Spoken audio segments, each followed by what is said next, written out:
I have a question for you. Which one of these Pokemon would you use? Pichu or Spinda? Now here's another one. Raichu or Spinda? The difference is obvious. One's evolved and one isn't. One has potential while the other doesn't. So why would you ever use a Pokemon with a known and proven fall-off? Or, in other words, why do single-stage Pokemon even exist? For this to make sense, we need to rewind a bit, all the way back to Generation 3, the generation with the highest number of single-stage Pokemon, sitting at 31. You see these Pokemon a lot in the wild, fueling their popularity. They appear on early routes, later areas, and even in the late game. These Pokemon quickly become noticeable because of how weak or how strong they are when you encounter them. But why is that important? As you travel through the Hoenn region, several signature trainers use single-stage Pokemon surprisingly often.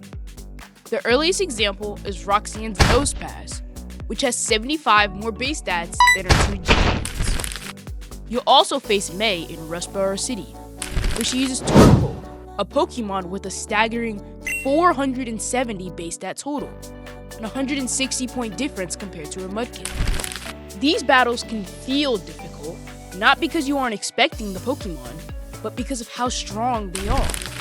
Even in May's next battle, none of her Pokemon exceeds Torkoal's base stat total.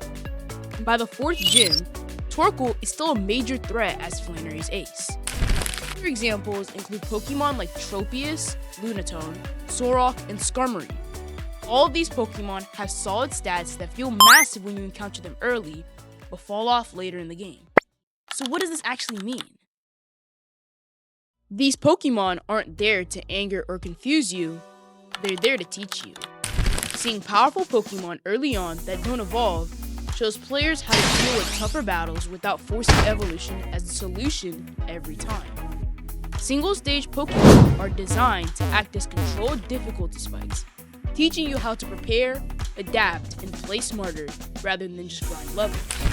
When you run into something like Roxanne's Nosepass or May's Torkoal, the game is quietly telling you that the type advantage alone isn't always enough. Because these Pokemon only have one stage, Game Freak can actually give them inflated stats early without worrying about them becoming broken later on.